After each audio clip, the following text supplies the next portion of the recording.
If you guys are sick of wasting money on packs, go check out my sponsor. They offer the cheapest and most reliable way to buy coins straight from the source. Use code MAZE at checkout for 15% off your entire order. What's going on, boys? Welcome back to this week's Weekend League recap. This is going to be part 2, going over games 6 through 10. And if you missed parts 1, which was games 1 through 5, you know the drill. You're not welcome here. We don't want you until you watch part 1. In this part, though, we match up with some interesting characters. We match up with a stream sniper who is relentless and will not give up. We match up with somebody who runs the ball nonstop, and we can't stop Bo Jackson. And of course, before we get into the gameplay, we got to go over the best and the worst comment of the day. The best comment of the day coming from Waleed, who said, "I've been loving your Twitch. It's such a vibe, and I'm not even a big fan of live streams, but you're different." Well, I appreciate you tuning in, Waleed. I'll be streaming again tomorrow night, Thursday nights, as always. I hope to see you there, baby. And the worst comment of the day coming from Blind, who said, "May's #1 target is the opponent's defense," which is rich, coming from somebody named Blind, but I guess I put that on myself. And one final thing before we get into the gameplay, as many of you know, my offensive ebook and my entire scheme is available over at mazomatic.com, and my defensive ebook will be posted on mazomatic.com tomorrow. So we're finishing up the ebook right now. I'm planning on making that live tomorrow, Thursday, December 9th. Tomorrow, mazomatic.com. Get it while it's hot, baby. Enjoy the video. Checking in with the team. If you missed parts 1, we are using a 50 out of 50 Cowboys theme team going into Weekend League. It's kind of been a theme lately where we've been running different theme teams each week in Weekend League, so let me know what you guys think the up-and-coming theme teams are. I think one of the best, though it does pain me to say, is the Broncos. And once Season 2 drops, Broncos are getting a couple really good players that everybody's going to have, and so the Broncos might be a contender for best theme team coming up here soon. Getting into Game 6, you see we're going against Alex A. Bandit. This is actually the guy who gave us our solo loss, and he just quit out.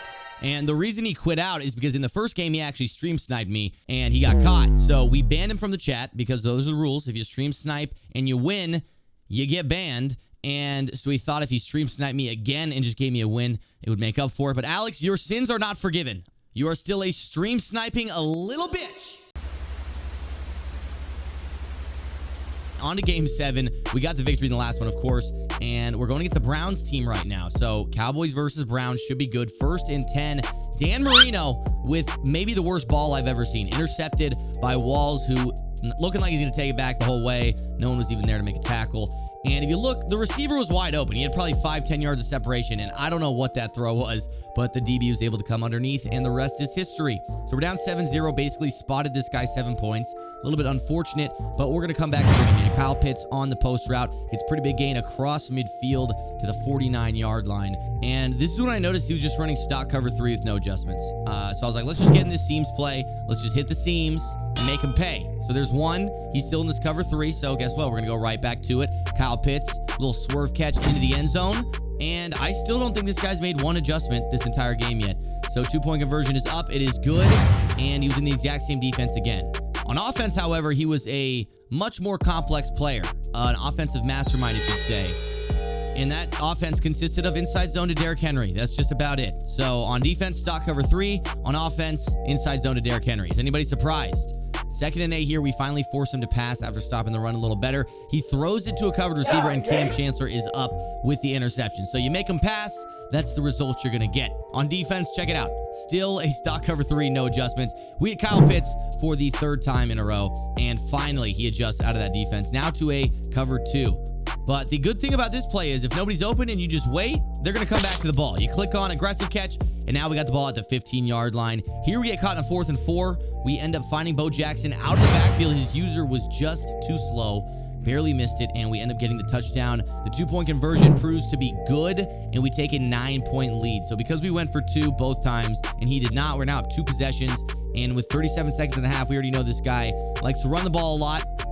Apparently, I was wrong. Ozzie Newsome eating us alive down to the 16-yard line, and he's got plenty of time with 30 seconds left. He goes back to that play action. Cunningham throws it once again to Ozzie Newsome, and he's in the end zone. So the reason that was getting so open is my outside zones were soft squats, and they were matching, so they're completely vacating their zone. So I know the adjustment I can make going into the next drive is change those to cloud flat so they're not going to match. With our 10 seconds, though, we throw it up to Randall F. Moss, a little click-on aggressive catch to catch it right in front of the defender, and we're in field goal range with that one pass. We end up getting a field goal, so our lead extends to 6, which isn't the best, but given we threw a pick 6 to start the game, I say that's not too bad. And that adjustment I talked about earlier, that cloud flat, Deion Sanders ends up making a play. He tried to throw it to Ozzie Newsome again. A little spin move, and we are in the end zone, baby, and that's a 2-possession lead. The man quit out. It was pretty much GG's at that point. 6-1 now, going into Game 8. And in Game 8, looks like we're faced with another Cowboys theme team. So a little twinning action here, and hopefully we come out on top. We're starting with the ball here. Going to feel out his defense, and it looks like the flats are open. Keyshawn Johnson making a nice catch. And mid-game, someone in the chat wanted to send me a video of them shotgunning. I love it. I applaud it. And I respect the balls on you, man. Nice torque. You get bonus points for using a twisted T. I'm going to give that a 7.6 out of 10. Back to the game. We are still moving the ball pretty nicely. 1st and 10, our O-line holding up fantastic. And that looked like a risky throw, but I was just trying out the high pass. It went right over the defender's head, so it worked out okay. But it doesn't even matter because later in the drive, we end up throwing an interception, acrobat going crazy, and basically just flushing our whole drive down the drain. It's okay, though, because we're going to play some defense, unless we don't have to. My opponent apparently runs into some connection issues, and we were at this screen for a while, and anytime you sit at this screen for a minute, you kind of know it's probably going to result in a disconnect. And we were correct because connection repair has been lost. Thankfully, it does look like it was his internet because we were 7-1. We ended up getting the victory, and we're going into Game 9. And we're on a little bit of a win streak, too, so hoping to keep this momentum alive. We've gotten kind of fortunate on a few things, but also been playing pretty well. And it looks like we're going against a Raiders theme team. So my alma mater, if you will. 1st and 10, we end up finding the curl route to Jimmy Smith to test out his defense. We then saw he was in a cover 2, and we were able to bomb that cover 2 because you guys know the drill. We throw bombs, and we fuck moms. Little swerve there from Keyshawn Johnson. Finishes the play, gets into the end zone, and we take the early lead. Unfortunately, the 2-point conversion was not good, so we're only up 6. And my opponent showing his cards early. Bo Jackson up the middle, and we're going to be seeing a lot of that, man, because he's also got Bo nose. So be prepared for a heavy dose of big boner Bo. Another big run. We finally catch on and decide that, hey, let's just run some run defense. 4th and 1, play pretty good defense. However, Jared Cook puts his nuts in our face. If we take another look, he jumped up, and you can clearly see the nuts hit our face. I was very shocked. I saw him light up, so I decided to check. It looks like he had Deep Out Elite on him. If you guys didn't know, Deep Out Elite is glitched, and it is just one of the best ways to ag people. You just throw it up to him, click on and hold triangle.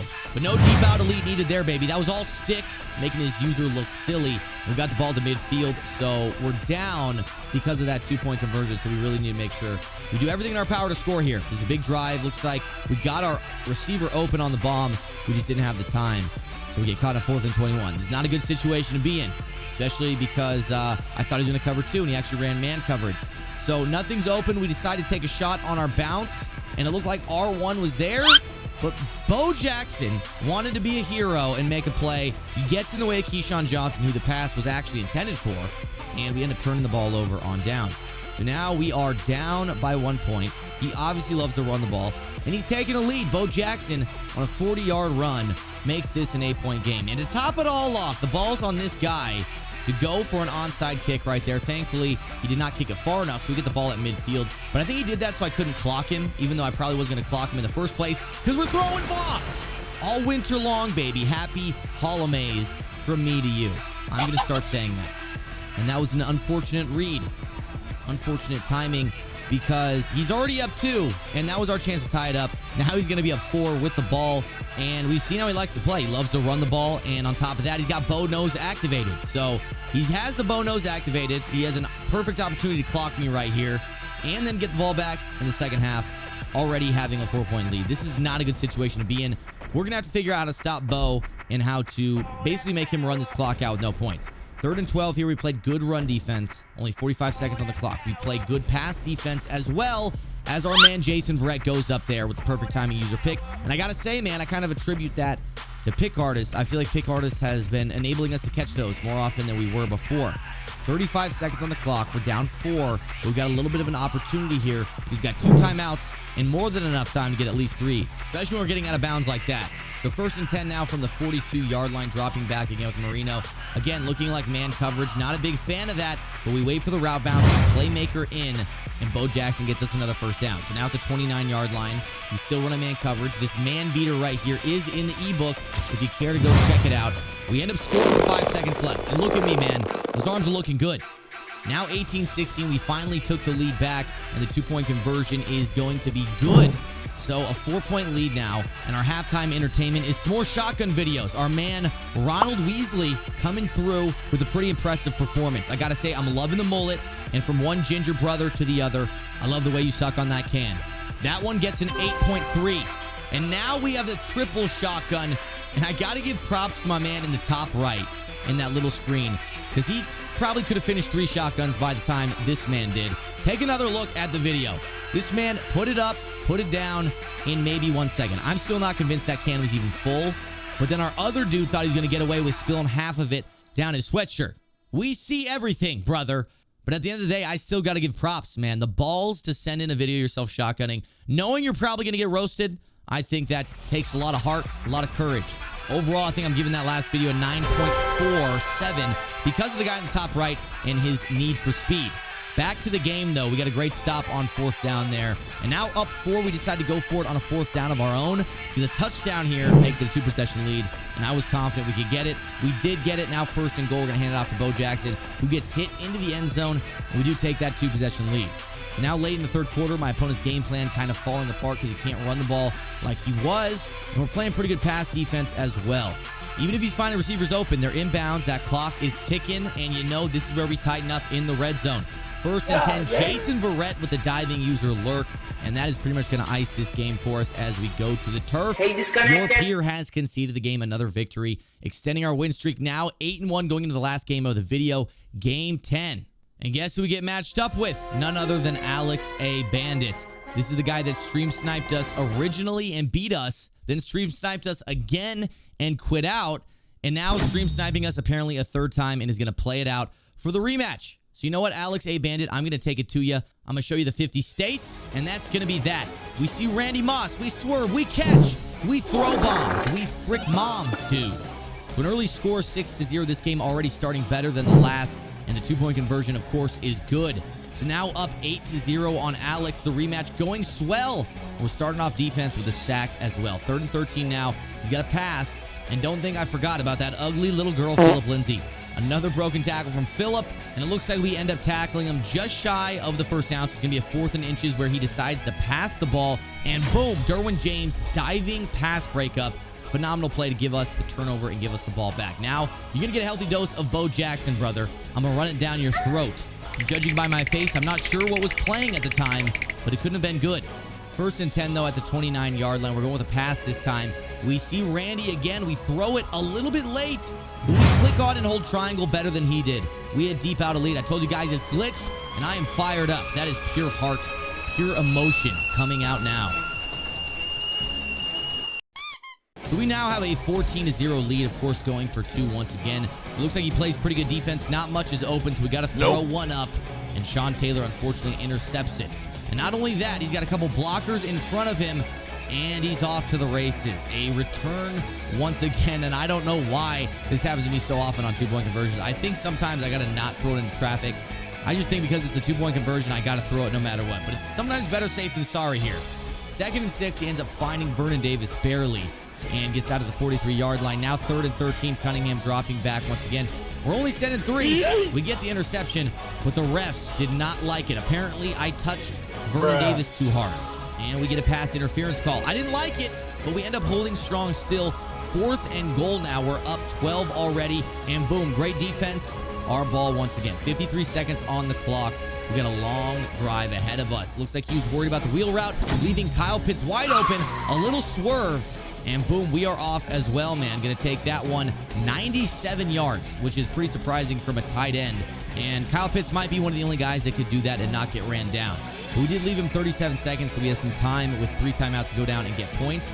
But boom, another great play from Derwin James, diving with that acrobat. And that's the 2nd time Derwin James activated in this game. So acrobat, pick artist, I don't know. I'm a little bit torn on what to do. So I'm kind of running both right now. Some acrobat, some pick artist. And I feel like I like my AP setup. But let me know what you guys think. We are 9-1 through our first 10 games. Tune in tomorrow for 11 through 15 as we continue the Weekend League recap. I'll see you boys there.